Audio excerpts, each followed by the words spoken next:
Hi folks, and welcome back if you're regular listeners to NTI's Japan Real Estate Podcast. Apologies for the slight delay in publishing this week. I've had the distinct displeasure of turning on my PC a few mornings ago only to find a message informing me that it will need to restore itself, of course deleting everything on it in the process. So I've been spending a delightful last few days reinstalling software and restoring backups, fun times, but now I'm happily back in the saddle and happy to be back with you as well to talk shop, dissect investments, and all other things related to the world's second biggest property market, Japan. Now, as you may recall, we've also had a seminar in Fukuoka City last week. Unfortunately, as my PC incident clearly demonstrates, my 2 or so decades as an IT professional, before I became a property professional, have not really contributed much to my hardware skills, which is not news, by the way. It was actually a well-known fact that my skills lie far more in the software or people spheres, shall we say. But how shall we put it? Not the world's most proficient hardware engineer. Long story short, I set up the camera, and because the location and setup was so simple and convenient there at Off-Broadway, I didn't bother to ask the cameraman, who was present, to sit behind the camera and attend it while recording. Little did I know that it actually stops recording after exactly 20 minutes, at which point the recording then needs to be restarted. So regrettably, only the first 20 minutes of the hour-and-a-half long seminar or so were recorded. I might release it for you down the track, as there was some good stuff on there, especially about the differences in criteria between purchasing to live versus purchasing for investment purposes. But the rest of it is unfortunately gone. My apologies. When we were spreading the good word about the seminar, though, and because Fukuoka is a wonderful city, but a little bit far from Tokyo and Osaka, where many of our Japan-based listeners live, and of course even further out for listeners outside Japan, so we received a lot of requests for a webinar. So something that anyone would be able to attend from their home or office, and would also enable live discussion, participation, Q&A, etc., as opposed to these one-way sort of podcast recordings. And that does sound like a great idea. So watch this space. We'll announce the date and the time early next year probably, and we hope to have as many of you with us then. If you do register your interest, make it via comment, email, etc., let us know which time zone you're in and what time of the day or night works best for you. And we'll aim to please as many as possible. But of course, we'll also be recording successfully this time, I would hope, and then distributing this content, so you will be able to watch and listen to it offline too, just in case you couldn't attend on the day. Okay, so after this long-winded introduction, let's dive right into today's topic, which again is sublease properties. So we've discussed these types of arrangements in our last episode, and just to recap, what these essentially mean is that the landlord leases their property or properties out to short-term stay operators, who then in turn lease them out by the day or week or month.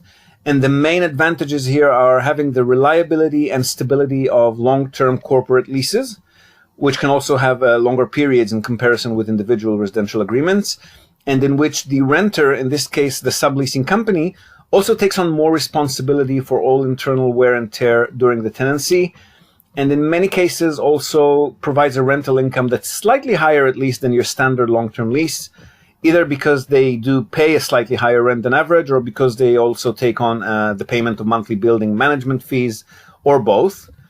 And lastly, this kind of arrangement also testifies to the attractiveness of the property for short-term stays, which makes it less of a gamble for the landlord if and when they choose to try short-term leasing on their own at any point in the future, which is when rental profits can really start to soar. So for today's episode, we're going to look at two of these deal samples, one in Tokyo, one in Fukuoka City. Both are actual property deals that we've facilitated in the past on behalf of our clients. One of these clients is from Canada, the other is from Austria. And the deals are different in many aspects, so it'll give us a chance to look at a few possible sublease scenarios there.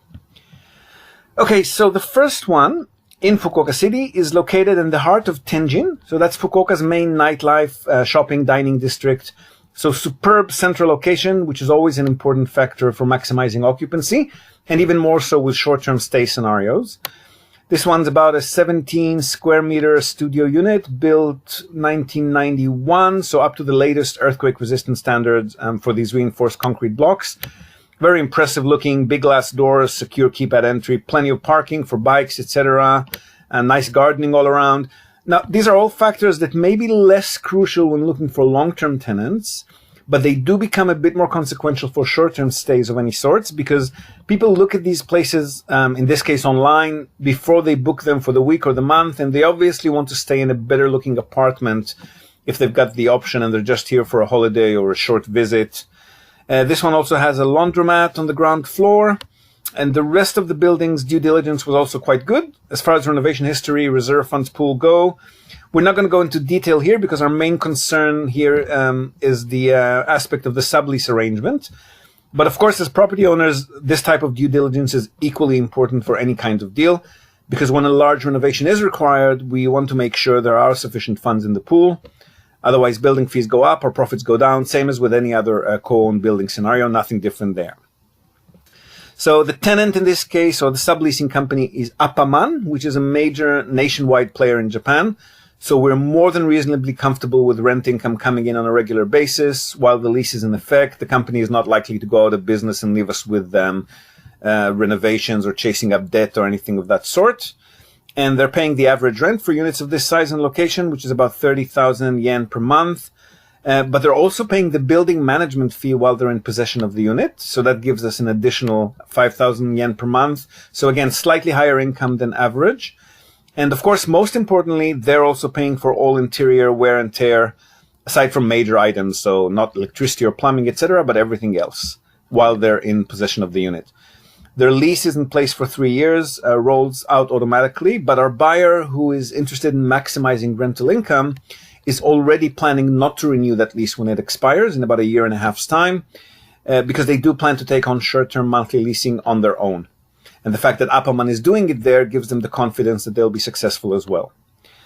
The price for this property was 3.5 million yen, so just over 30,000 US.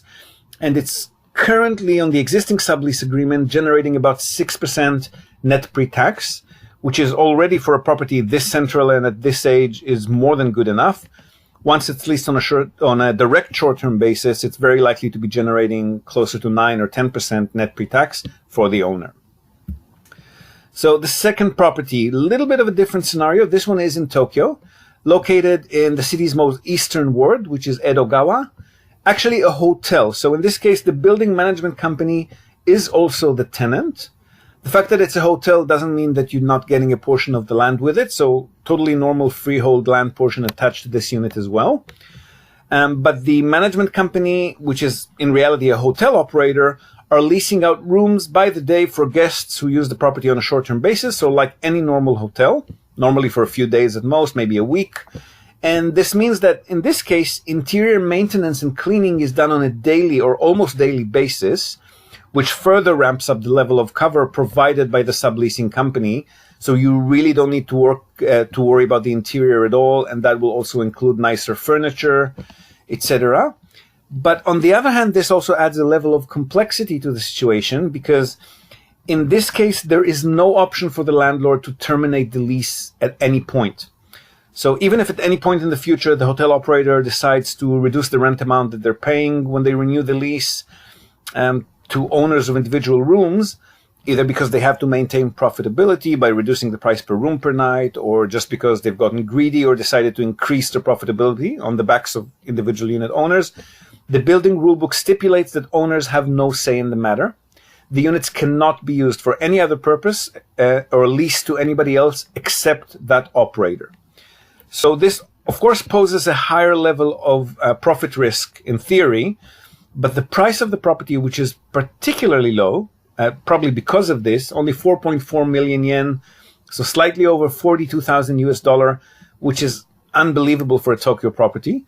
And the rent amount that they currently pay owners, just under 38,000 yen, makes for an annual yield of over 5% net pre-tax, which is also practically unheard of in Tokyo. And that more than compensates us for this fact. And also, if you'll recall from previous episodes, Japanese buyers tend to settle for far lower yields than foreign buyers, which is a combination of the fact that they're usually not that aware, or opportunities overseas are not as accessible for them as they are for us. And also the fact that they don't need to take foreign currency fluctuations into account, which most of us foreign buyers do. So that means that even if yield drops, because building fees have gone up or rent has gone down, there's still very likely to be a willing local buyer who will be more than happy to take the property off the owner's hands at any point in time. Not to mention the fact that if anywhere in Japan gains in value, Tokyo is it. Now, the building's renovation history in this case as well, quite robust, as you would expect from a hotel, which needs to attract guests and probably faces some serious competition in the area. It was built in 1988, so slightly older than the Fukuoka property, but still 7 years into the Reformed Building Standards Act. And in this case, the buyer, who was far more interested in a safe and stable property in Tokyo rather than any potential future income hacks and so forth, was more than happy to greenlight the deal. And as expected, there have been virtually no hiccups anywhere along the way. The hotel takes very good care of the place. Rental income comes in regularly and as reliable as clockwork, which is exactly what he was aiming for with this purchase. Also, as the 2020 Olympics approach, domestic international tourist numbers increase, demand for hotel rooms in Tokyo becomes higher and higher. So he's also very likely to be able to sell it at a very handsome profit if and when he decides to liquidate close to the Olympics. And, then he can put his funds to work elsewhere on some other potential project with maybe higher yield, higher risk levels. In any case, he's very unlikely to run into tenancy or income issues at any point, nor is he likely to find it difficult to sell if he chooses to do so at any point in the foreseeable future.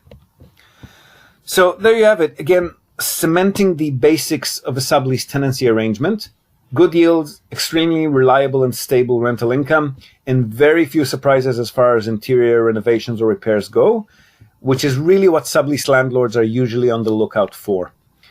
It is possible as well to purchase well-located central properties in all of Japan's major metropolitan centers, as long as the building is not too old and looks attractive enough, and then you can buy them vacant, which normally means the price is far more negotiable, and then find a subleasing company who would be interested in renting the place. You can actually check with them before you purchase if they'd be interested.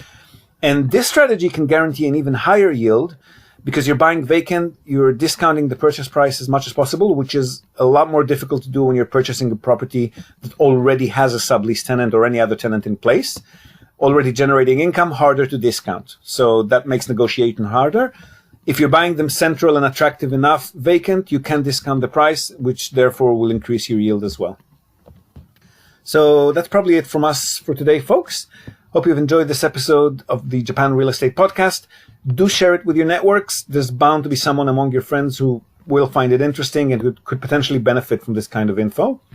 And we'd love to, as always, read your comments. Would love it even more if you could leave us a review or at least a star rating on the iTunes store. Love hearing what you think, and this helps us reach even more people who can benefit from this content as well. Hope to have you with us next time, and until then, from all of us here at NTI, we wish you all a great day or night, and happy home hunting.